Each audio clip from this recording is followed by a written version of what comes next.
All right. Justice for Rudolph. Justice for Rudolph. Justice for Pluto. The ninth one always being discounted, but okay.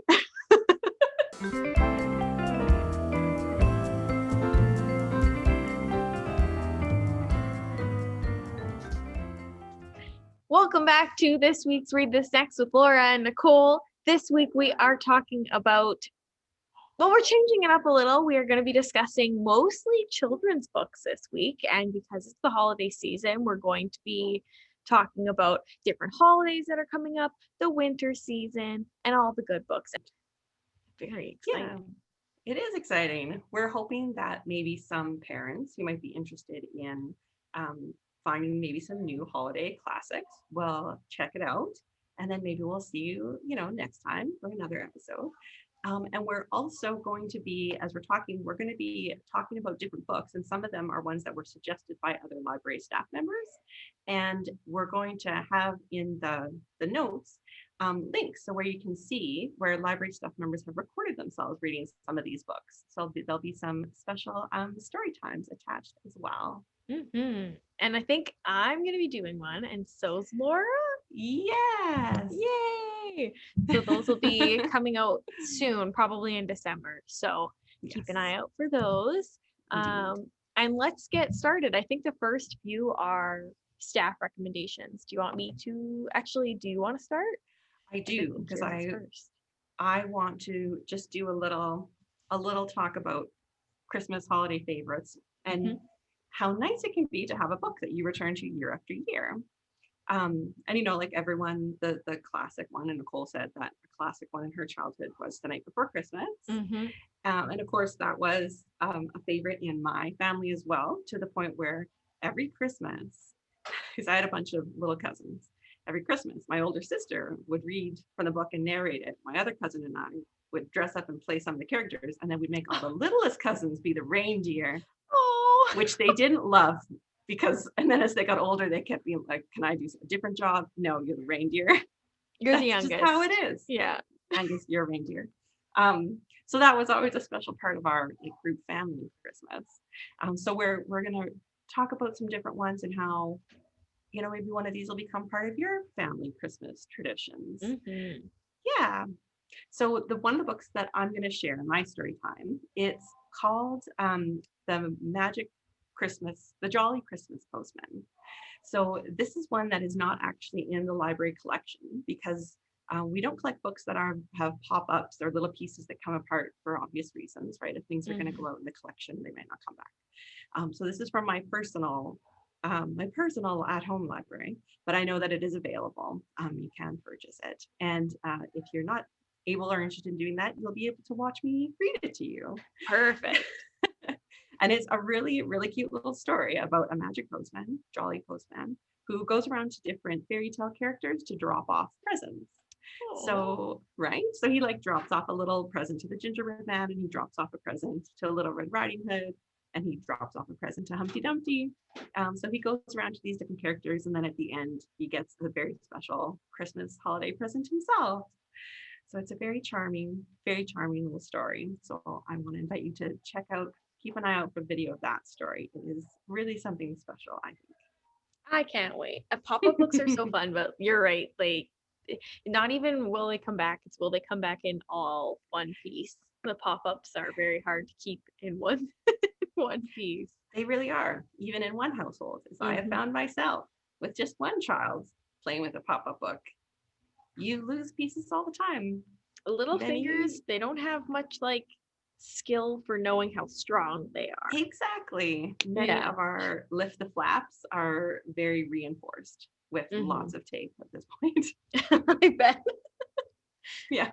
Okay, so my story that I am going to read is 50 Below Zero by Robert Munsch, which is one of my I never owned this one as a child, but it's one of my favorite winter stories just because I thought it was so ridiculous. So it's about this kid whose dad falls asleep all the time, basically a narcoleptic, and he never falls asleep in his bed. So I remember this scene that I thought was so funny as a kid, where his dad's sleeping on top of the fridge. Yeah, so Jason wakes up all the time, and finds his dad in the most bizarre places, and he eventually finds his dad like walking outside. He's sleepwalking. So the whole story is about him trying to get his dad to go back to sleep, or to at least sleep in a normal spot. And it's really, really cute. There's so many good Robert Munch ones. Yes, that is a great one. He has a few really great Christmas ones. That is, well, holiday winter season. That is one. And then the other one is Thomas's Snowsuit. Oh yeah. That is another gem of the winter season.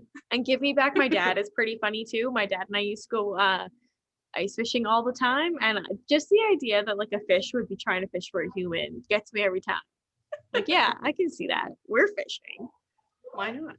Yeah. So the first book that's recommended by a library staff member is called Turkey Claus, and it's actually a companion to Turkey Trouble. So if you've ever heard of that story, you know that you're in for another very goofy turkey adventure.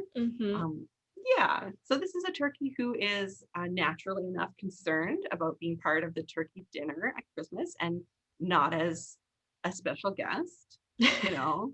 He's worried about where he might end up. So he decides he needs to get some help, and then who else to ask help? Who else should you ask for help at Christmas but Santa? So it's his adventure to try and get in to ask Santa for assistance. And spoiler, he does make it successfully through the holiday season. There's lots of ridiculous costumes too. Many ridiculous costumes. This does not have a tragic ending. Just thank goodness. Just in case you were worried about this children's book. Yeah, just in case you thought that it might end badly, it ends happily. It does end happily. So that's Turkey Claus. Love it. The next one that a staff member recommended, where are we? I believe they're also doing, the same person recommended, if you ever want to bring an alligator to school, don't. But this is the Christmas one. So if you ever want to bring a pirate to meet Santa, don't, by Elise Parsley. And I haven't read this one, but the illustrations look really familiar. The illustrations look really funny. Right? They look so exaggerated and wonderful. It says, if your dad says you're going to meet a bearded guy with a red suit and bag full of treasure, he is not talking about meeting a pirate. But Magnolia has already invited the misbehaving swashbuckler to jump in line to meet Santa. So what if pirates are on the naughty list? Teach this one to change his scurvy ways. No plundering or sword fighting or plank walking allowed. Plus, Santa is happy to hear everyone's wish list, right? It's yo ho ho versus ho ho ho in this rowdy, raucous holiday guide on how not to meet Santa. From Elise Parsley, the best-selling author. If you ever want to bring an alligator to school, don't. I have to say, it's yo ho ho versus ho ho ho. That's an amazing description. Yeah, yo ho ho. It's a pirate life for me. That sounds very, very highly amusing. There's so many good Christmas books that are not just classics that they're just funny and good. Not that the classics aren't good. They're just, speaking of, yeah. Our next one actually is a classic. Yeah. Yes. But one of the nice things with some of these classics is that there's often new additions with new illustrations. And so this particular book is recommended by staff. It's a version of the 12 Days of Christmas. So of course we know how that goes. But it's got some beautiful illustrations, just really gorgeous. Kind of, I guess, more traditional looking than some of the other books we've read so far that have had kind of more modern, scribbly looking fun stuff. This one is a little bit more classic and traditional, lots of red and green and holly. So just a really gorgeous illustration. Features all sorts of people and costumes and instruments. And one thing that's kind of nice about this version is that the illustrator has chosen to incorporate like cultural elements from around the world. So it's not just the sort of standard European, what you might expect. It's got a lot of different diverse elements all brought into this very traditional song. I love it. Yeah, so that's a nice way to, you're taking a classic story, but then you're bringing it into a more modern, where we want to incorporate more cultures and have wider breadth of experience. We definitely have, I think, 2 other ones on our list that we're talking about today that are versions of 12 Days of Christmas. It seems like a really popular one to redo, which I can get behind. I like the stories, so I'm here for it. The next one, Ugh. I'm gonna let you talk about this one because No. I know that you've read this one and you have a story behind it, whereas I've never read this one. This is another staff rec, and they're gonna read it for us, but Laura has more deets on this one than me. This is not my staff this is not my personal recommendation, is what I'm trying to say. It is another staff member who has chosen this book. And I came across it a couple of years ago, because in my family, we tend to buy new Christmas books every year, even just 1 or 2. So this was a new Christmas book a couple of years ago. And I'm really building it up here, but the title of this book is Father Christmas Heard a Fart. Yeah. So if you have some members of your household who are, into some of the more potty humor, Captain Underpants fans, goofs. If you've got some goofs around in your family, this might be a great Christmas pick for you. It is, entirely festive follow-up. It is kind of it is a takeoff of Old MacDonald. So it's like Father Christmas heard a fart, E-I-E-I-O. He keeps getting distracted by some very rude noises. And so we follow Santa as he tries to solve the mystery of who is passing gas. Who is passing gas at the North Pole and being a big distraction. Yes. And, I cannot wait to hear this one told. And the reason it's not really my favorite is because at the time that this book came into my life, one of my nieces was very into this type of humor. So she loved it very much, read it, heard it many, many, many times that holiday season. I feel like I'm done making fart noises when I read Christmas books, personally. It's not your scene. I'm not interested in doing it anymore, although I do have a child of my own, and maybe regardless of what I want, this may be part of my life again. But yes, if you have young people in your life who would appreciate a story like this, then definitely look out for that step video. And this is a book that we have in the collection as well, I know for sure. So, so check that one out. And I'm pretty sure a staff member is going to be reading and recording that one. And his persona, as far as I'm aware, is young Mac, because he's not old MacDonald, he's young MacDonald. True. So it's kind of perfect for him. It is kind of perfect. Yeah. Our next one is actually a Kwanzaa story. It's called 7 Pools of Thread, a Kwanzaa story by Angela Schultz-Medeiros. And the illustrator is Daniel Minter. So I haven't read this one. We do have it here. In an African village live 7 brothers who make life miserable with their constant fighting. Doesn't sound too happy yet, but when their father dies, he leaves an unusual will. By sundown, the brothers must take gold out of 7 spools of thread, or they will be turned out as beggars. I'm pretty sure it has a happy ending, and the illustrations were really pretty. There are a lot of greens and reds and yellows in it, and it's more of a traditional Kwanzaa story rather than a made up, you know what I mean? It's not like Santa heard a fart. It's an actual. No, it's not like Santa. It has more meaning than Santa heard a fart. Yes. I mean, I feel like most other Christmas books do, really. Sure. Just if you dig down into it. Yeah, but it looks really cute. I skimmed through it earlier and it was very pretty. I liked the illustrations. Yes, it is very cute. Another one I'm going to read. I'm going to go a little rogue off the list and share another one of my personal favorites. Is one that I have been reading year-round since last Christmas. Because as I said, I have a little one, and he is very into trucks. Oh yes, Little Blue Trucks Christmas. Yes, so we have been reading this all year.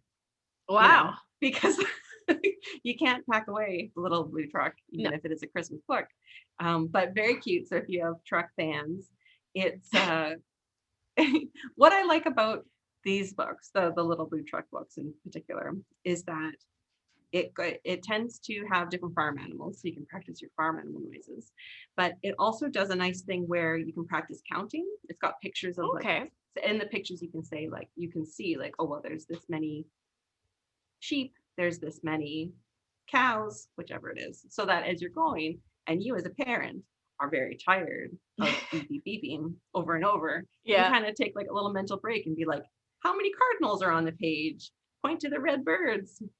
A little bit of numeracy in there. A little bit of numeracy, just to add some value added to the Christmas story. And it does have a very exciting final page. Oh, the twinkle light. But yes, I love that. Yes, Little Blue Truck's Christmas. And we don't have that one in our collection with the lights. No, because of the lights. But I will read it and share it with you so that you can enjoy it that way. I can't wait. I love that. Okay, what do we have next? Oh, right. This one has like a really short description, but that's okay. So this one's called Santa Claus, the World's #1 Toy Expert by Marla Frazee. And the description is just basically like Santa loves his job and he's the #1 toy expert in the entire world. How does he do it? But this book has such cute drawings. Santa's like surrounded by toys and they're talking about how he works so hard and he loves his job and he checks his list. And I really like, there was one page where it was like, if he's not able to send like a letter or meet with the kids, he like uses a different method of like learning if they were good or bad. So it's just an image of him like boots off, sitting on his couch, just like dreaming. And he's like dreaming of if they were good or bad that year. And it's so cute. And at the very end, he's like wrapped up all the presents and he has like, I want to say like 20 different hot chocolate mugs around him as if he's been working all night and day, which he has all year. So it's really cute. And you know, it's just like what he does. He works hard, man. He works hard to get us our presents. He's a hardworking dude. He is a hardworking dude. #1 toy expert. It's a good title. It's a great title, actually. Yeah, and then he gives himself a little present at the end. Well, Santa doesn't deserve a gift. Who does? Oh, definitely. Yeah, Santa deserves the best. Our next one is another one actually that's taking like a traditional story and then adding Santa Claus into it. It's Santa Claus and the Three Bears. So instead of Goldilocks, we've got Santa Claus. So it starts out the usual way, right? Only it's kind of, extra seasonal because instead of just regular bears, it's these very cute white polar bears. Very cute. They go for a walk on Christmas Eve, and little do they know, Santa will be intruding. And goes through the regular steps of the story, which is often fun with kids because they love it when they know how the story's going to go. They can help lead along, but then there'll be a little bit of a surprise because it's not Goldilocks, it's Santa Claus. Yeah. I really liked the scene. There's one part where when the bears come home and they're doing he ate my pudding. The dad polar bear, and I'll see if I can insert an image in here. He looks so mad. He's like, he ate my pudding. And I was like, whoa, Dad's gotta chill. And every time the expressions on the bears are so perfect. His baby bear's like, he ate my pudding. It's all gone. I was like, oh, poor baby. But the illustrations are really good in it. Santa obviously treats them well for their hospitality. Sure. And yes, as he should, certainly. Just takes a quick cat nap. That's all. Yeah. Okay, the next one we have, gotta scroll down. We need to scroll down. Pardon? We do need to scroll down. Yes. Okay, next one, Canada themed. It's called Santa Sleigh is on its way to Canada, a Christmas adventure. So this one rhymes, is a good time, names a a whole bunch of different Canadian cities, which is really cute. It doesn't mention Thunder Bay, which is, I was a little disappointed. Yeah. But I can understand why. There was more kids living in other areas, and I can understand that. It's true. But yeah, it's basically like he's making his way all around the world after he comes to Canada, because he's, as we all know, a Canadian citizen with a Canadian postal code. Right. Hello. Yeah. So yeah, after he sees us, he goes everywhere else. It's only logical. Yeah. Yeah. But it's, again, really cute. It does look very cute. I have another one that I have in my hand to share with you. Yay. Yay. So this one, the illustrations are just too adorable.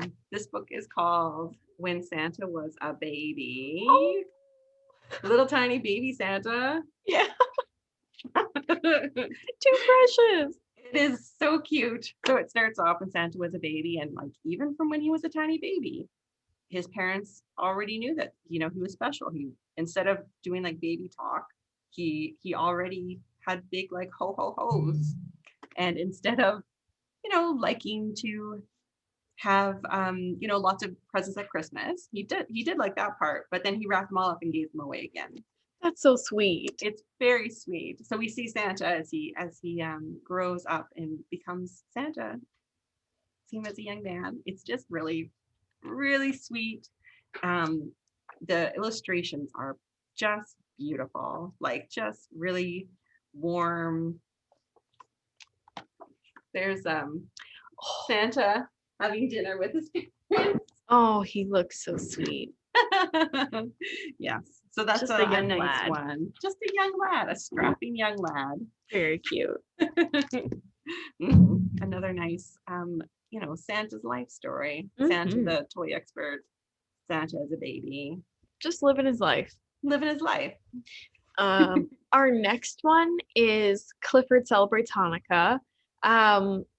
So I at first thought Clifford and Emily were Jewish, but no, it's Clifford and Emily go and visit Emily's friend who is Jewish. Oh, okay. Yeah. Sure. So, because I was thinking, I'm pretty sure there's Clifford books where they celebrate Christmas, and I was like, I don't understand which one he is, which is fine. Sure. But so they go to their friend's house and they're guests, and they light the menorah together, and they eat a whole bunch of traditional foods with them. And I really liked it because it told you how to say the words correctly. That's always nice. Yeah, because it's a new word, right? It's better to be able to pronounce it correctly, unlike us who pronounce words incorrectly every time we film. We do, regularly. Every time. Yeah, every time. But yeah, it was really cute. And at the very end, I mean, we're all adults here. It's not really a spoiler. This book is less than 30 pages. The big menorah in the town, because they have a display of a menorah, the lights won't come on. So Clifford, really tall, twists the light bulbs for them, which was quite impressive because he's a dog, you know, no thumbs. And Clifford gets a menorah. Yeah, he does it. And I think this is not really super related to books, but there's a Clifford movie coming out. Did you see that? I believe that's correct, yes. Did you see the promo for it? I saw the weird looking Clifford dog, if that's what you're going to say. I was going to say, Alex showed this to me, my partner, and the first thing I said to him is, Clifford is not a puppy when he's giant. I don't know why they chose a puppy to play Clifford when Clifford is a big dog and he's an adult, because when he's a puppy, as we all know, he's regular size. He's teeny weeny. I was a little disappointed in that choice, but needless to say, let's move on. Clifford commentary. Yeah. Yeah. Okay, here's another silly one.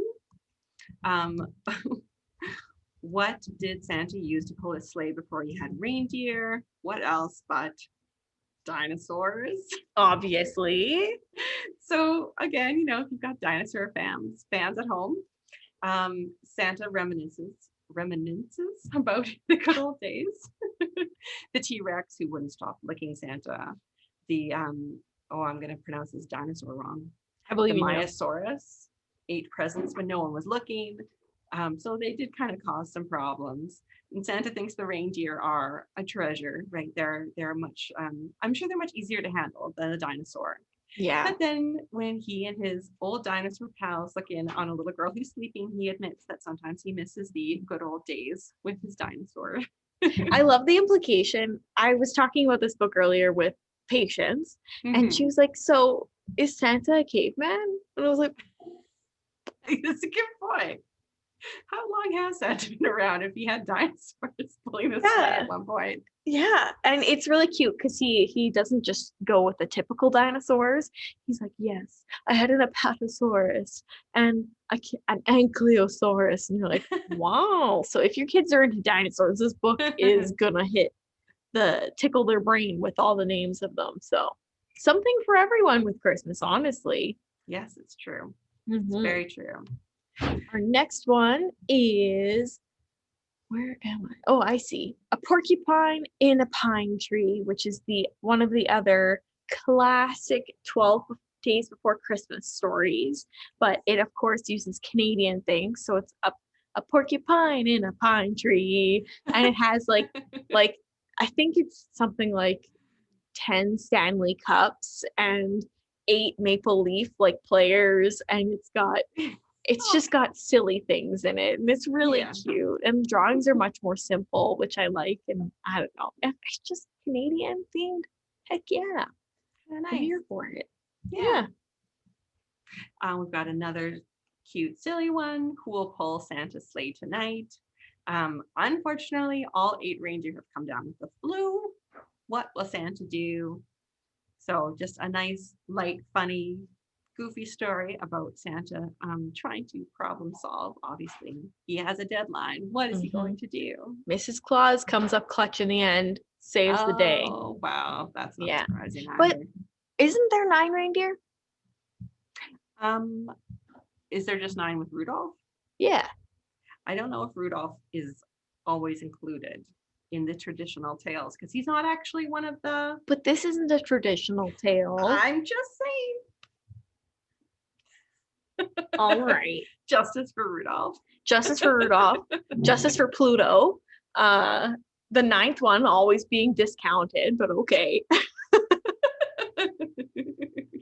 Yeah.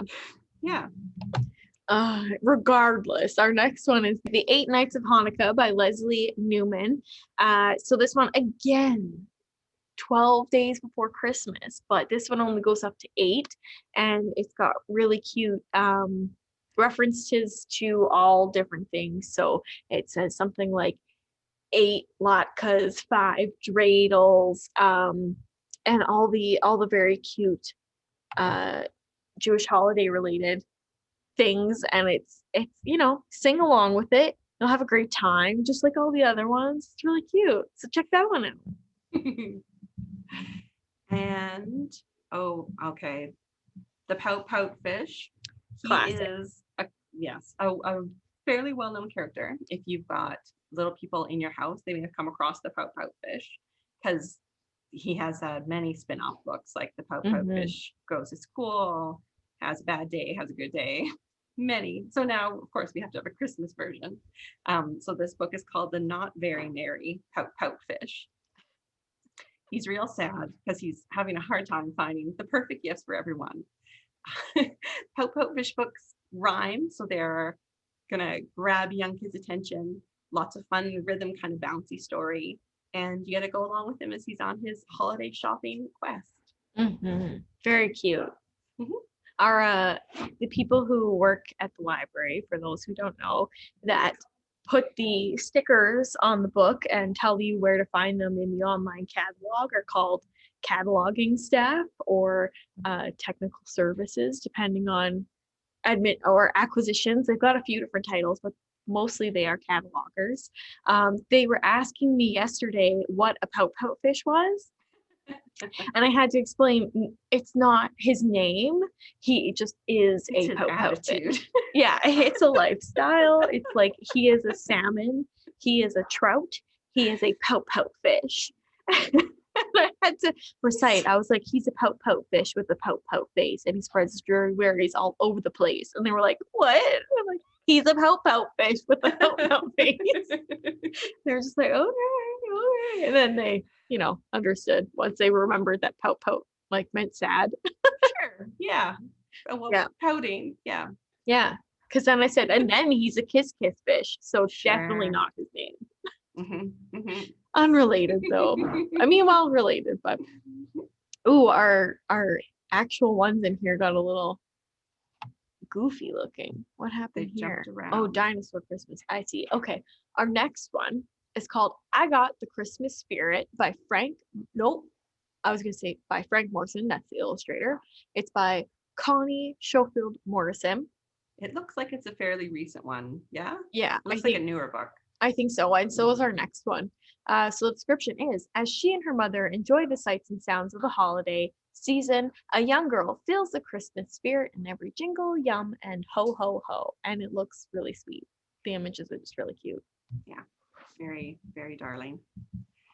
And then our next one, A World of Cookies for Santa, follows Santa's tasty trip around the world. So just, I guess, like aspirational cookie reading. Yeah. It's much more, it's like, it doesn't just focus on, again, this is another one that isn't focused solely on North American Christmas. It kind of goes all over the place and talks about the different celebrations around the world. And there's recipes. So if you're inspired, you can just make something that you read about in the book, which is always kind of fun for kids. Yeah. I need to bake again, and I need to make some cookies soon. It's that time of year. It's always that time of year in my house. I gotta have cookies. Yeah, no, that's true. I relate to that. Yeah. Well, I think that's all of the ones we wanted to highlight today. So as we've been saying throughout, keep an eye on our social media because we will be posting links to various videos of these books written by library staff members. Read by library staff members. I'll take the credit. Robert Munch hit me up. I'll get credit for it. I'm just so excited. Yeah.